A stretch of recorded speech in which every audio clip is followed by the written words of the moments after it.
It's my great pleasure to welcome you this evening to the AUB Archaeological Museum for a conversation and book signing dedicated to the work of the distinguished Iraqi artist Hanaa Malallah. We are honored to host her among our collections.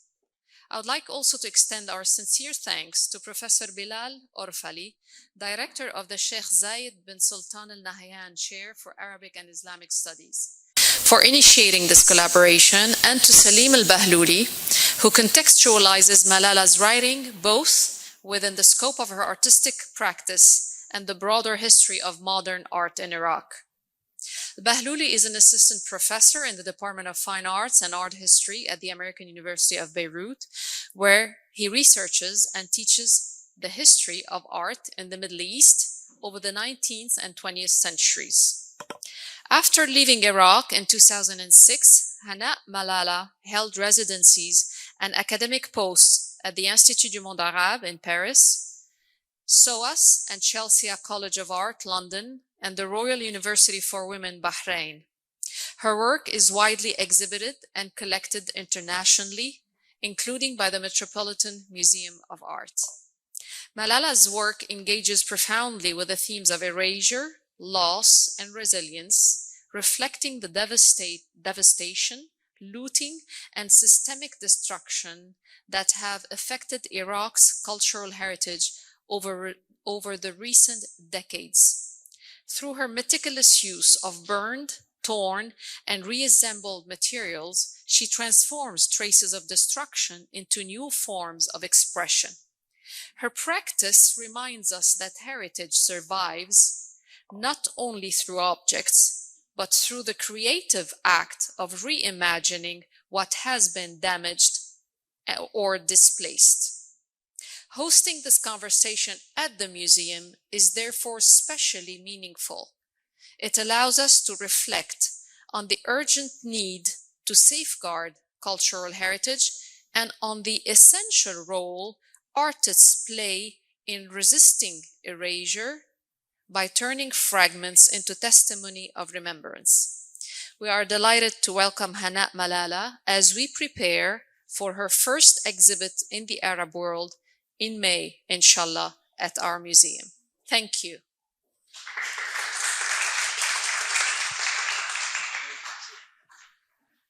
Thank you, Nadine. Thank you to the Archaeological Museum for hosting this event. And I would like to thank Sheikh Zayed Al Nahyan for the endowment that has made the publication of this book possible. I would like to thank the support of Bilal Orfali and the work of the AUB Press for bringing it into existence, as well as the graduate students in the Arabic department who worked on the Arabic text. I would then like to proceed by explaining how this book came about. I first met Hanaa Malallah in London in 2011 when I was doing research for my dissertation. I had seen one of her paintings at a gallery in New York. I first met Hanaa Malallah in London in 2011 when I was doing research for my dissertation. I had seen a painting of hers a couple of years earlier at a show in New York. And I knew about her from several people, from Zainab Bahrani, the archaeologist, from Maysalun Faraj, who edited a book that you contributed to, and from Nada Shabut, who organized a show, Dafatir, that you...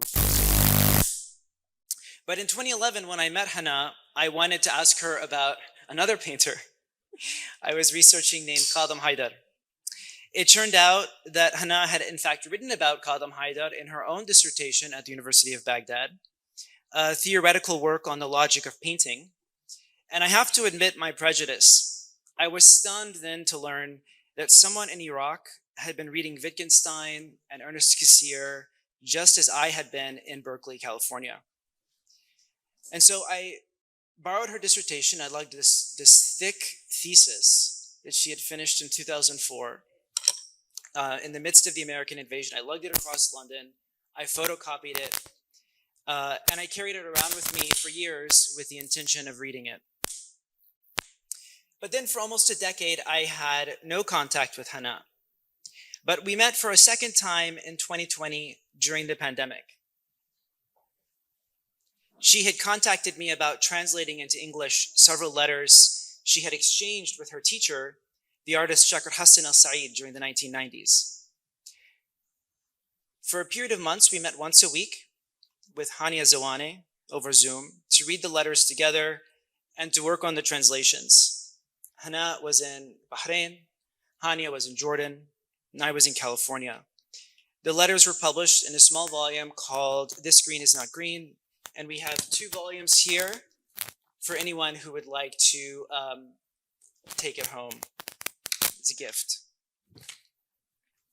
A few months after that, I joined an archival project at New York University, Abu Dhabi, that was working to digitize artist papers.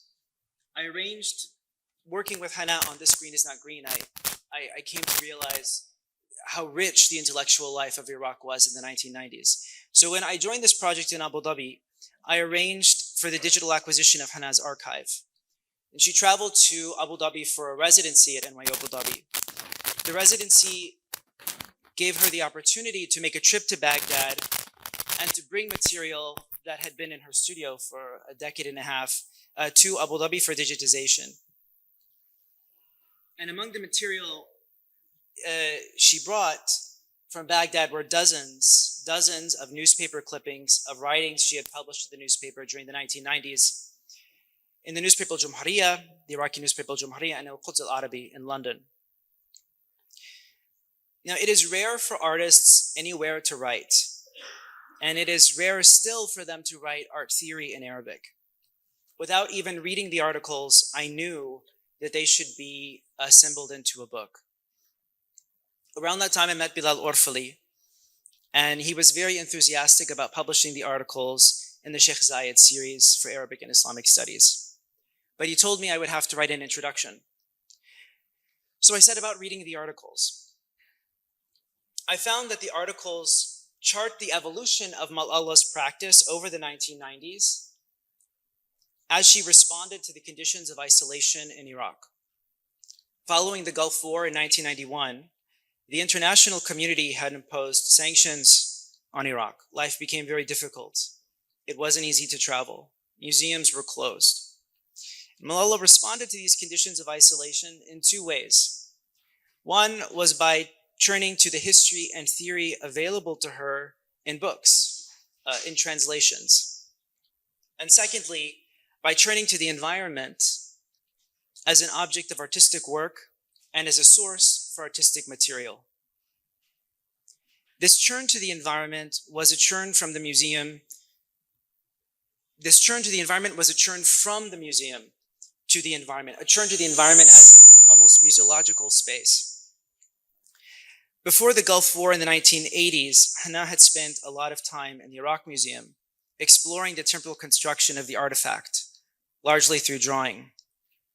But when the Iraq War was closed in 1991, when the Iraq Museum was closed in 1991, she turned her attention to the city of Baghdad as itself a kind of artifact.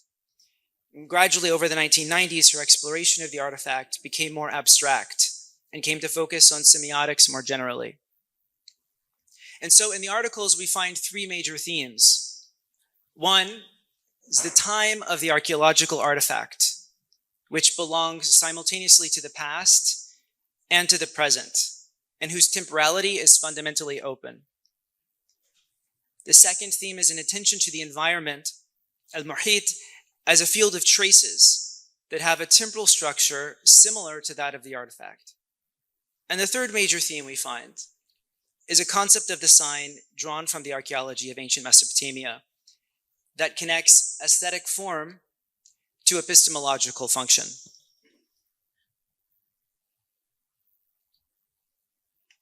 So before getting into the questions I have for Hanaa proper, Hanaa, I would like you to walk us through these shifts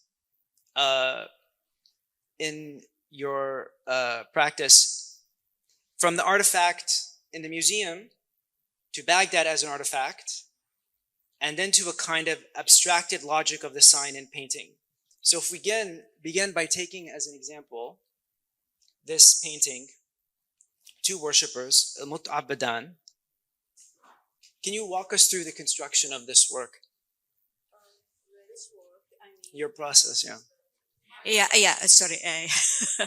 Yeah, about this work, if you see the composition, it is start with the rectangle space shape, and which is present the cabinet of a museum.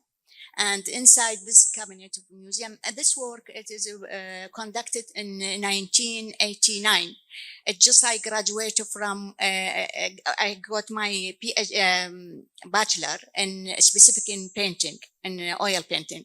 So here you can see this stroke of painting, oil painting on the artwork.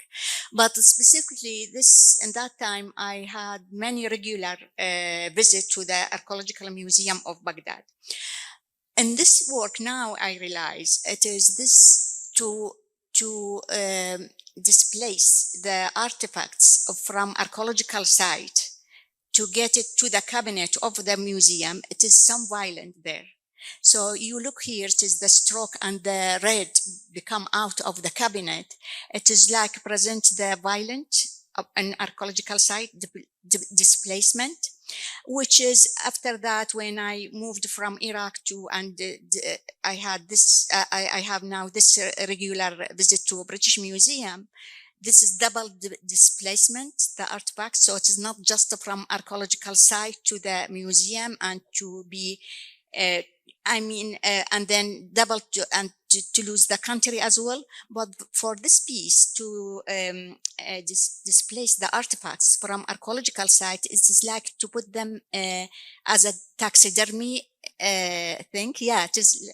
In the archaeological side, still there is a fluidity on time and to change them. But if you put them in the cabinet in the museum and number them with the archival number of the museum, just stop their life.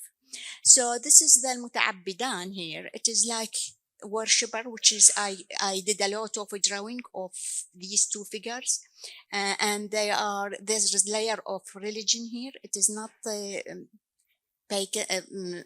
It is not just about the sculpture or about figurines of at the museum, but the most important thing I would just say, the material of this work, it is cement, because I would like to do it as a clay, and the clay, it is very important material in Mesopotamia, and I have many sense for clay because it is fragile. It is linked to Mesopotamia, which is different than from Egyptian civilization, and as well it is linked. There is link to the human, with the some sense they said the people created from clay. So I like to produce sense of clay. So that is why it is when you ask me if it is cardboard and said no, it is cement, but actually I would like to do it like a clay. So this is about this work, and this as I said, this is the first artwork I produced once when I graduated from university. Yeah. And it was shown in not your first solo show, but your first major solo show in 1991, وثائق من زيارة المتحف. Yeah. Here it is the first solo in Baghdad Center after Baghdad was bombed in 1991. So this is the first solo after Baghdad bombardment by USA, 1991. So start to the life to return back after that violent, and they start to organize for young artists series of exhibition. And usually here it is Layla Attar here and the culture minister in Iraq. And this is my first solo with about documents of archaeological visits. Yeah. Among the works you showed in this show was a work modeled off of the temple wall in Warka. Can you just tell us about how you thought about the circular form of these stone cones, and what interested you about the circle as a visual form in relationship to its conceptual value in ancient Mesopotamian thought? Yeah, I mean this work. If you look at the circle, actually it is not circle. They call it clay wedge or conical form. So it is, you see just the circle, but actually this is about, I mean, not fake of the shape, but it's the movement of the shape. For actually, it is like a conical shape, but it is embedded in clay. So you see just the circle, and the circle. It is because it is about the Al-Warqa wall temple. I mean, about temple. So there is a religious layer on this, and there is to repeat it again and again. It is on all religion. You see this repeatable thing to give you meditation or something. And this work conducted when we are prepared for, on the time, everything prepared for this big war. So there is worry about everything, and maybe there is it would be closure for a museum. So everything in this edge, sensitive edge, I produced this. I did produce this work, and yeah, and it was really what is did pleased me in that time. The Iraqi people welcome this exhibition, and yeah, and then yeah, and they enjoy it, and this is really give me some think in that time, because it's first exhibition to establish me as an artist, yeah, inside Baghdad, I mean. So then in the early 90s, your practice shifts from the artifact in the museum to, as I'm putting it, exploring Baghdad itself as an artifact. You undertook a kind of investigation of the city. Can you tell us about that project, Baghdad Geographian? Baghdad Geographia Bashar wa Isharat, which is this exhibition in 1993, as well in the center, when the museum closed. So there is no archaeological museum. So and there is the street, which I love. We call it Al-Alawi district, which is lead in Baghdad, which is lead to the museum. So I concentrate on this street to the museum, which is closed. And from the museum, I do this trip from home to the institute, which I did teach in. I took bus, and then I collect the ticket, the paper ticket, bus ticket, and then after that I walk. So when I walk, I look at the pavement, and there's this in this work, which is now at the British Museum collection. There's a lot of collages from the street, and in the top there is bus ticket, and the top of them of the work I think there is cut in this work, because there is bus ticket, and there is a newspaper about Saddam here, something here, some words from newspaper and magazines, so about daily life. So I return back to discover Baghdad as a city. So I walk, I take bus, I go around, I collect whatever, and I have my camera, this photo, which is very old camera, and take picture. And in that time, we can't print the picture. It is very difficult and very expensive because start the sanction. So I mean these pictures still with me in Yorkshire in UK. So it is very hard to take pictures and to print it. So this is gift from someone, give me camera, and this helped me to finish the project. But I would like to say, from this project, first project, I mean about archaeology, about museum, and second one just pave the way to be a research-based artist. Yeah. Yeah, and we should say that in preparation for your first show, وثائق من زيارة المتحف, yeah, you systematically undertook, I think 4 weeks, you went every day to the museum and you documented your visits to the museum. There was a certain kind of, it was a form of investigation. Yeah. There was a self-reflexivity. You produced a set of documents or records of those visits. Yeah. Which is then a kind of method you continued with with this work on exploring the kind of geography and sociology Of the city, yeah. of the city of Baghdad. And I think you wrote in one of your articles, which was published as an artist statement with the show, that you were looking for traces of the founding of Baghdad. Yeah. In ash.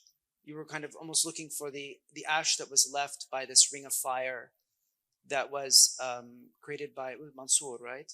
Abu Ja'far al-Mansur. Yeah. To create Baghdad as a circle. Yeah. Okay. This is another piece from that show. Could you kind of tell us about it and your process? Yeah, I mean, this is all old work from 90s. Yeah, so this is about Baghdad, and you can see the circle in the middle. This is golden one. The photo is not that good. So this is the golden circle, and this is some mathematics here. It is the dialogue between, the square becomes circle. So, and there is the circle, golden circle, present Baghdad. Because Abu Ja'far Mansour, when he would like to create Baghdad, he put cotton around from distance to look a complete circle and burn the cotton. So it is for me, when I write, it is like prediction from him, Baghdad to burn like 20 times in its history. And then I do this maze. So it is like, and this is like a relief. Here it is. It is not a flat surface. It is relief by wood. So, and each piece of wood is stuck there to create this structure to lead to the small city of Baghdad, which is like lost of the city. Yeah.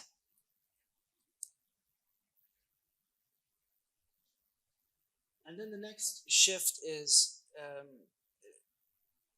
becomes a little more conceptual or abstract. The next kind of two sets of work, I think you call them قيافة الأثر, following the trace, where in a sense you kind of abstract from the artifact form a certain kind of semiotic structure. Can you tell us about this kind of move to then construct your panels in the form of a system or a grid, and the materials you used to create this structure? Yeah, I mean, you said abstract. For me, it is not abstract, because pure abstract, maybe it is start from material or whatever. I mean, so for me, it is not abstract. I mean, with the first exhibition, I start to do figurative drawing and end up with these circles. I mean, al-Warqa wall temple. About this as well, there is mathematics there, but there's some. It is. I mean, there's concept on this abstract, because if you see here, there is many fragments of paper which I collected from the street and put it there, and there is some sign in the circle, on white circle, big one, as well. This one with the dot, with the black dot, this is from the street, so it is collect stuff from there. I just would like to say here, this artwork from 90s was produced when there is sanction and there is no material of art. So I do art from whatever available, and very cheap, and I have to do art. So it is you found it monochromes. There is no color. There is no rich material, but it is poor with the. I mean, with the material to put more material, but it is like challenge myself to produce artwork with this cheap material.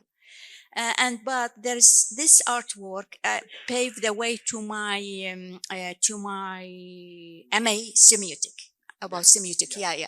This is because it started this mathematic service with the dialogue between circle, the grid, the specific size of the square. It is 5 by 5. The circle, it is specific size, as well the size of the artwork itself. Yeah. So I start really to deal with the mathematical stuff. And you also kind of begin a technique that you would develop later after you left Baghdad. You call it the ruins technique. Ruins technique. Using burned pieces of material to construct your panels. So this is a more recent work, and I think you 2011 kind of paradigm of what you've called the ruins technique. Yeah. Can you just walk us through your process in making a work like this? Yeah, I mean, this ruins technique, the definition of ruins technique was coined in 2007 when I left Baghdad and I reached London. And I start to work with the destruction of material, destroy the material to produce artwork. And this artwork series of 5 and the under title Shroud. And if you look at this is small patches and bags of each one. You look at it as like a cosmic patch. So because each small bags full include one element from nature. So one bag there's dust, the other one there's seeds, other one there's bones, other one there's taxidermy bird of poo, and the other one if you have details of it. And this is in Ramzi Dallul collection. And so each square, this artwork, it is important for me, for my technique, because it is in liminal space between to be soft sculpture and wall installation and painting. So it is between 3D artwork and 2D. And so this is about this work and really present the ruins technique in good way. Yeah.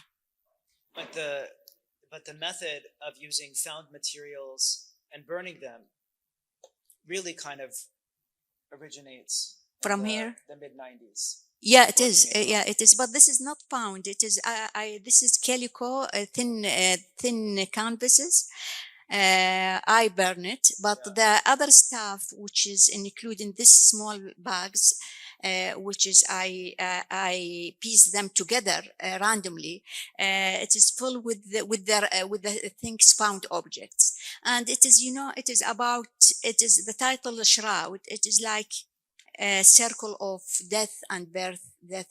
Yeah, and that's why I said anyone ask me, this is the topest artwork in that time in 2011. Yeah, like the circle of life and death and in this one. Yeah. So can you tell us a little bit about your relationship to the museum, how it began in the 1980s, how it's evolved over the past, I guess now 3 decades? 3 decades, more 5 decades. 5 decades. Yeah, I start with a regular, visit to the museum when I was just 16, when I start my study in institution. The museums for me, it is really important. And it is such fortunate coincidence to deliver this talk in the museum, Archaeological Museum now. For me first, this is complicated question about the museum, Archaeological Museum. But let me start with this. It is I speaking about me as a Mesopotamian. The trajectory of us is not like others. It is like past, present, future. The trajectory for us, because we have very poor present, so it is a present, past. We have to dig for this rich past to build the future. So this is the trajectory for us. So to find, there is layer of ownership, of politics, of religion, many layers to visit the Archaeological Museum. So to go to the Archaeological Museum in Baghdad, it is first, of course, first when we were student in the institution, and this is we get this habit from our teacher Shakir Hassan Al Saeed to drove us to the museum. But he has this not traditional, this common thought about to look at the artifacts with this sensitive fluidity of time and this moving of the sculpture in the cabinet, in the ancient artifacts. So anytime you reach the artifacts, there is some different. But when this is in that time, which is full our head with this, but when I develop the concept of the museum, I found it is about displacement. So artifacts actually in the cabinet, there's no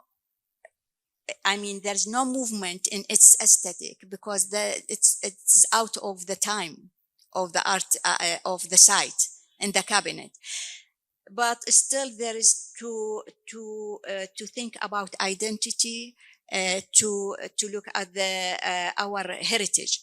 But this is a question as well. There's big shift on it when I moved from Iraq and find our artifacts, Mesopotamian artifacts at British Museum. So in this space between Archaeological Museum in Baghdad and Archaeological Museum in London, and this trip, so I found myself in the middle. And the funny thing, last July, I had visiting scholar for 6th Friday with the British Museum. So they allowed me to touch them some figurine. And I said to the keeper at the museum, what they are doing here? Are they asylum seeker? So about displacement of the artifacts. So I found it is like myself, about displacement from original space to go to the other place to see it. So the museum give me this question about identity. If it is fact or it is just illusion. And what about artifacts? It is for international people or for us to build the identity? And what about it to be in the just local people?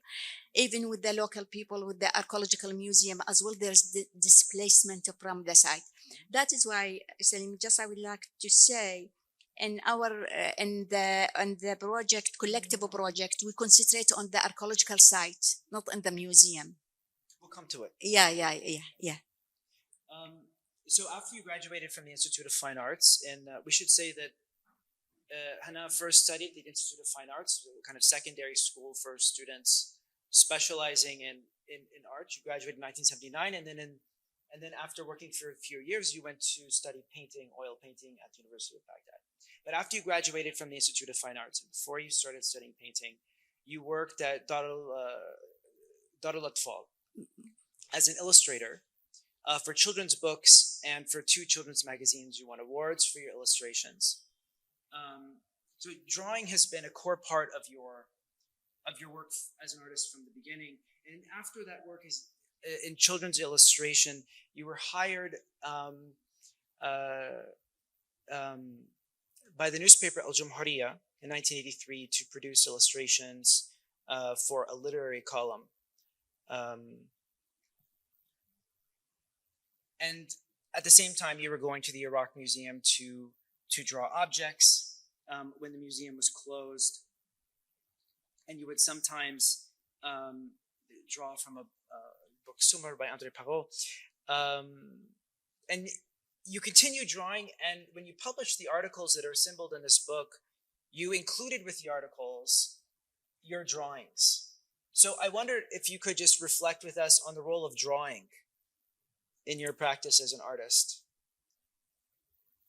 Yeah, for me, the drawing, it is not just sketches. So a drawing, it is itself, it is artwork.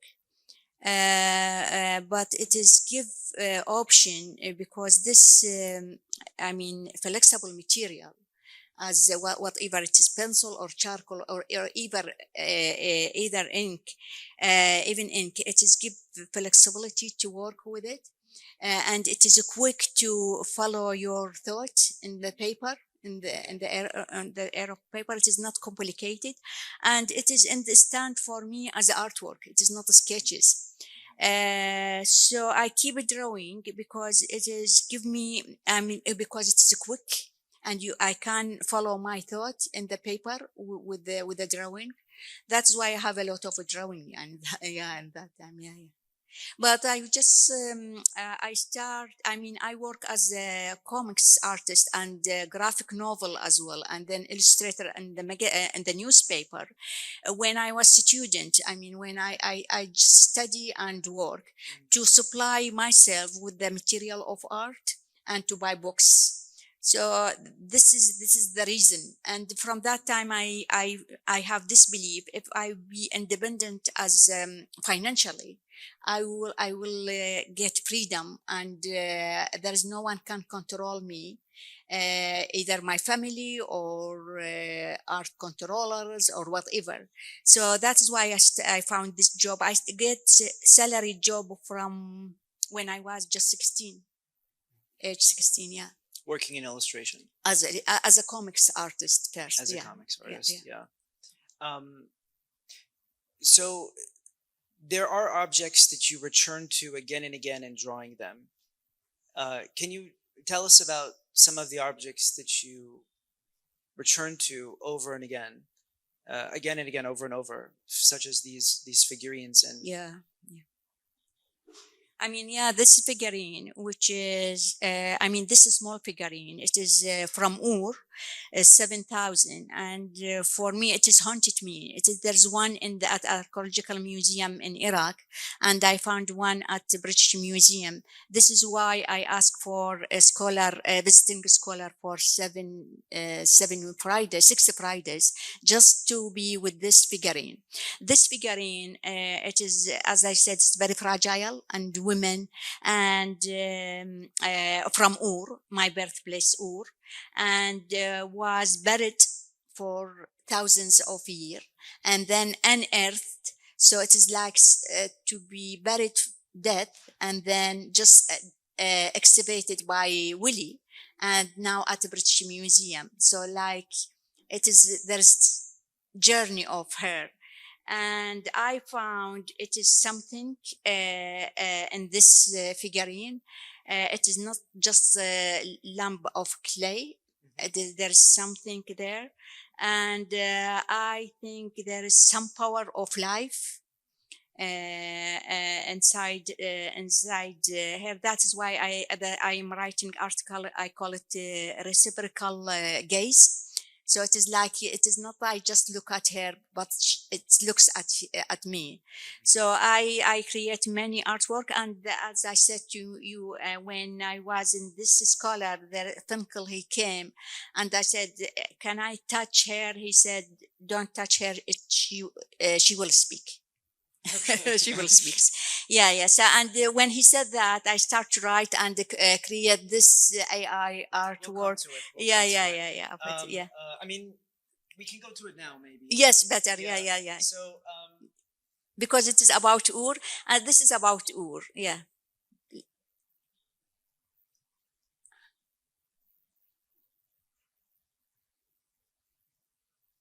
I went to Ur with an artist and the site guard. It took us the whole day to sense physically the spirit of the site, but it was extremely interesting. And Mr. Woolley's corroded dig wheels, sunken, plunged in the sand, are still there. The British had to divide the best things between themselves, Bell and Woolley, but they did their best to make it up to one another, and I do think they were very much satisfied. So who was Mr. Willie, and what is this new project you're working on? This is my answer response to Bell when she said I went to Ur, and her letter is. Yeah. This is about. This is my answer to Gertrude Bell when she said I went to Ur, in her letter in March 1st of March 1923. So Ur, she said, went Ur, and Ur is my birthplace. And then I answered her, Willie is a British excavator, who escaped in Ur specifically. And at that time, in her letter, she said, "I went to Ur to divide the finding between us, because she present Iraq. She established archaeological museum in Iraq, and there she established law. And she said I had to divide the finding between her and Willie, but both of them are British. And then, yeah, so between them, that's when I said that make them satisfied in my answer. And then it is, and when I went to Ur again, and there's project went to Ur, I went to Ur in 2023, and my birthday, it is March 23 March. So it is all come together. So I am working at this project, which is a small part of big project. I call it Daffodils, response to Gertrude Bell, to give me chance to speak back about the imperial, because Iraq, she has big role and govern at a British Empire when Iraq under mandate of a British Empire. So all the letter from Baghdad back to her home in UK. So and her, the most important thing, her journey was Yorkshire, London, Baghdad, and my journey is Baghdad, Yorkshire, London, Yorkshire. So it is opposite. Yeah, opposite. Yeah. Is she from Hull? She is from Yorkshire, and yeah, which is where Hull is. Hull, yeah. So maybe we listen to some of the debates you. Yeah, if you have it, yeah. So to give sense of the project, yeah.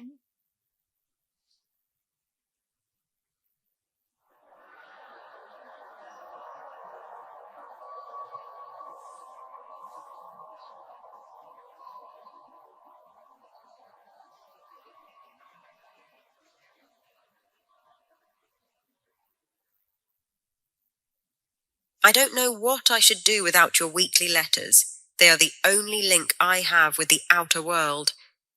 I do sometimes feel dreadfully isolated. I don't know what I should do without daily reading your letters and illustrating them. They are the only link I have to figure out why I am in the UK now. I do all the time feel dreadfully isolated. I may mention I've got daffodils in flower. The first daffodils seen in Mesopotamia. I may mention I've got daffodils in flower as a logo in my British passport. The first daffodils printed on the photo of my face since I left Mesopotamia and reached Britain. Mesopotamia is not a civilized state. The United Kingdom is not a non-colonial state.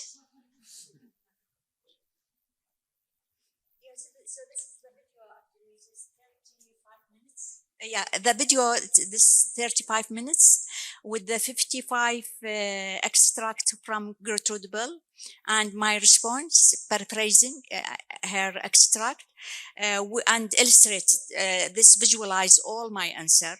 And now it is with the 7 research paper. So with this project, I am working like now 4 years.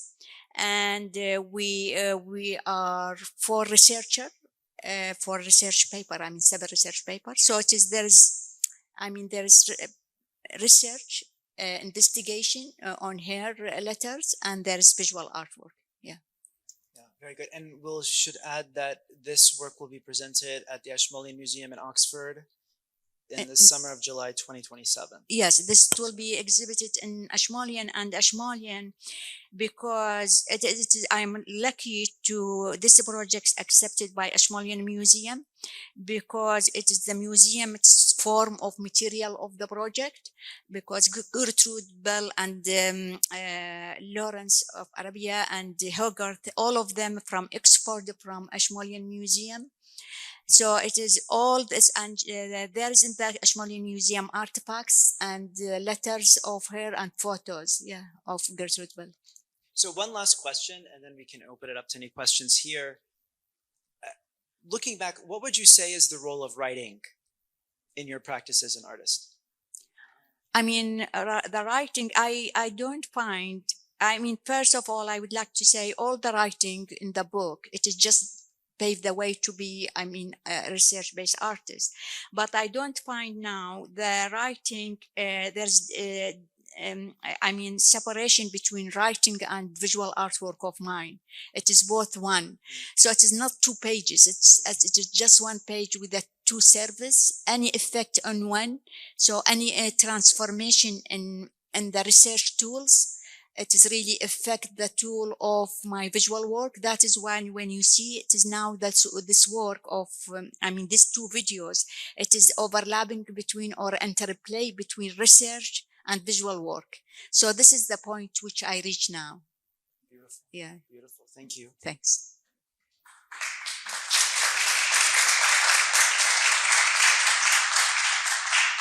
Do we have time to take questions or any questions from the 10 minutes for questions?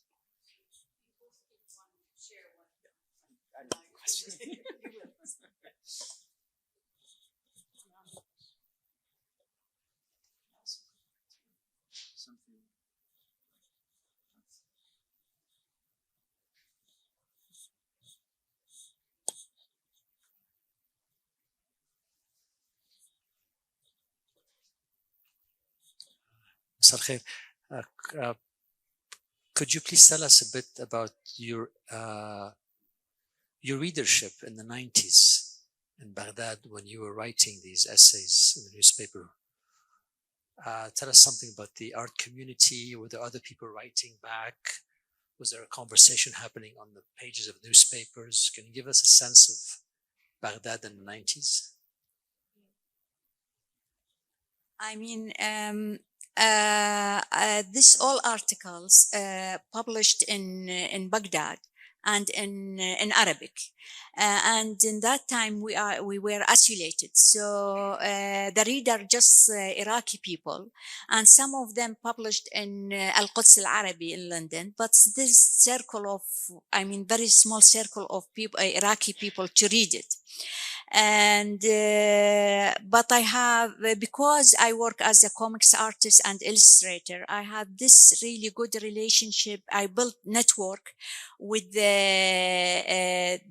elite of intellectual people. So this give me option to publish my my own writing in the top magazines and newspaper. So this article actually in the topest magazines and newspaper in Iraq, al-Jumhuriyya, Afaq Arabiya. And then that time I have reached really this big ambition to write in different language, in English. So when I moved, now I write in English, I lost my, Arab or specifically Iraqi reader, which is like a dilemma now.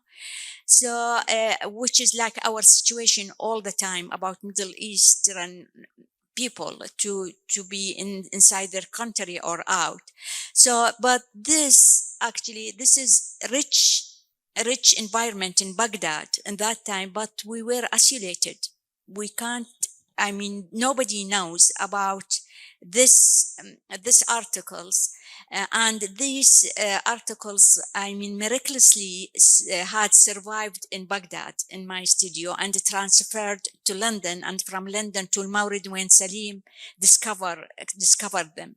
So it is, nobody knows about it. We live in just ourselves inside Baghdad, but we had this rich culture. And but when I moved from Baghdad to London, I found we were in really out of the world. There's big change in the world with the culture and especially in the art, and we just do something by ourselves. But now when I read the book, now when in the hotel I read the article and the book, and I found it really good and rich in that time. It just gave me different perspective, and I said, wow, we have this kind of thought even we have no connect with the outside Iraq. Yeah. But Hanaa, in the 90s, though, were other artists, people you were in conversation with, did they read what you wrote and then said, hey, you know, I really like that, I disagree with it, here's why? Was there a kind of community of debate or discussion that formed around these writings? Yeah, I mean, yeah, but there is many people who is, I mean, mainly literature writers and critics. They like it and they encourage me. And really, there is two persons who help me with the writing. Hatem Sigar, and who is a critic, and then Lutfiya Dilemi, she's novelist. Big names, and so to write in Arabic, it is, and in good Arabic, I mean, you need language, you need tools. I mean, if you look at Shakir writing, because this philosophical, he is big thinker, so when he struggled to put everything in paper, that is why there's something in his writing broken Arabic. But I learned this tools from the writer. I mean, I was lucky to have this network with this writer literature, and they will welcome the writing, and they encourage me. That's when it give me, I mean, shift to continue. And the start writing the book, it is start from 1987, you said, or 89. The book is just a selection of Yeah, but yeah. yeah. Your earliest writing is in 87, maybe. 85. The first one until now, the first article published in the newspaper in 1985. Yeah. Thank you both. Wonderful. And Hanaa, this started in a museum, and you're back to a museum. Right. I have a number of questions. First, the dissertation that Saleem showed at the beginning. So what happened to that dissertation? Is it published or not? The PhD. No, that's not. It is, it is about logic, logic in a drawing of Mesopotamia drawing order. So it's not published. Not published. Okay, and we're taking it in the university. Yeah, press. and then you said, then That's how I no, get they said this is the first time, because there is my supervisor. One, he is scientist in logic, and the other artist, and no, he is linguistic. Malik al-Muttalibi. Excellent. We'll get in touch. Yeah. No, they said this is the first one to mix the logic, numbers, and read and analyze the artwork by numbers. So it is not published. Okay, we're publishing it next year. That's good. Saleem, he has one. Saleem, but he my has one. actually question, I read questions. I have a number of them, but I'll try to be very short. This المحيط, right? That term المحيط. Because when I first met you, Hanaa, we were in Abu Dhabi. COP28 was happening at the time, and there was this obsession about the environment, right? And when we advertised for the book, we started advertising for the book. We started getting these messages from people who do environmental health and all of that. So this interest in the surrounding, right, is because in the introduction, I remember Saleem talks about a number of artists who were interested also in their surroundings, right? Were you kind of a school at the time, or was this interest just unique to your art? Actually, this start with the group of, Shakir Hassan and a group of artists, 6 artists. We have this project, ecology and environment, البيئة والمحيط في الفن, in art, and we did exhibition about this project in National Gallery in Amman with the 6 artists, and then we start to write about ecosystem, ecology, and including very many artworks of many artists, not just myself. So it is like something between artists in that time. And the exhibition 7 or 6 artists. It is collaborative exhibition in National Gallery in Amman. Start with it. Yeah. Wonderful. His contribution to that nadwa is in the article. Is in the book. And yeah. Okay, my last question is to Saleem. So if you can hand him the microphone for the camera to catch it.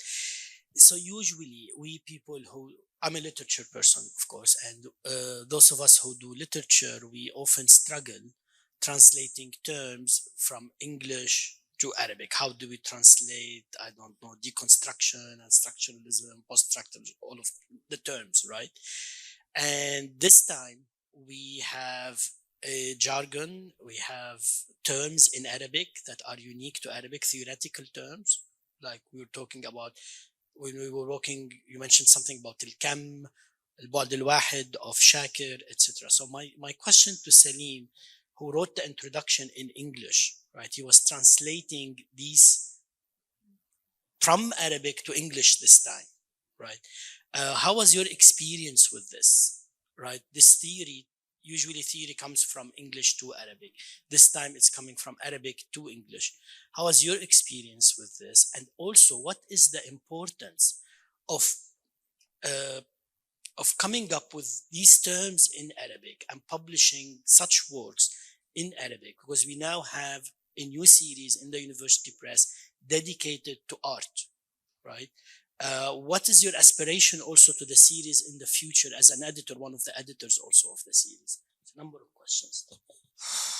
I don't know what to say. I mean, it's something you struggle with. I think everyone struggles with who moves between languages. I kind of am of the same mind as our colleague Simon here, that I think part of the work to do in the cultural history of the region is really look at the history of translation. I think many of the sources you draw on, that Shakir draws on, works about Foucault, about Lacan, about what have you, were translated in the 80s, and there was a journal in Paris, I'm now going to forget the name, Fikr al-Arabi al-Muwassat, something like that, who were translating from French. And I think we need to look very closely at that moment and how words were chosen to translate French or English or German concepts. And that's what's, I think, so rich about what we do, is the struggle of translation.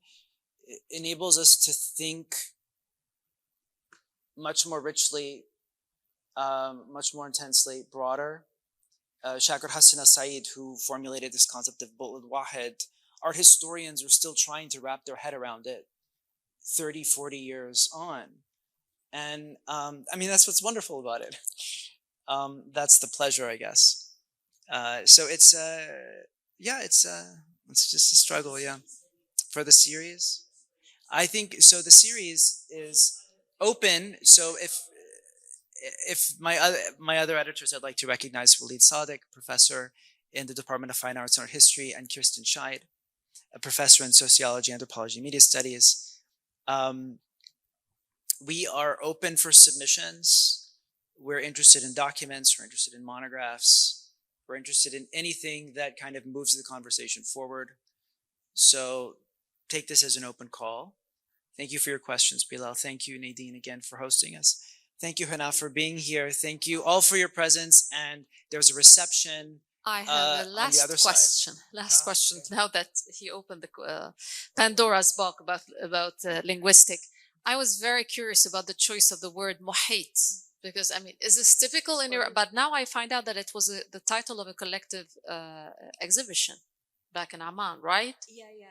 So, I mean, for me, if I would, I mean, although I'm quite ignorant in that, but still, if I wanted to translate environment, which we do in our field as an archaeologist, we would say bi'a.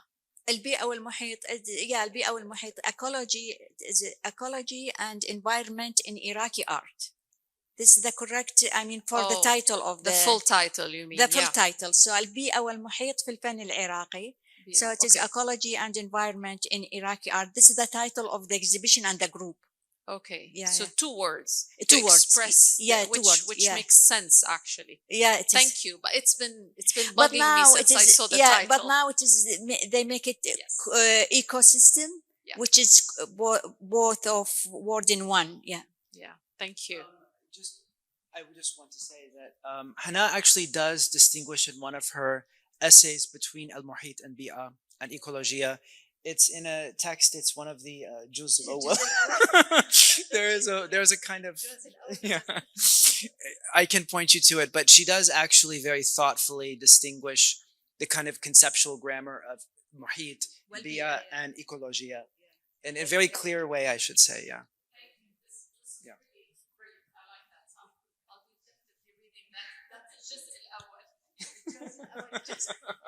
So please join me and Bilal and the Saleem.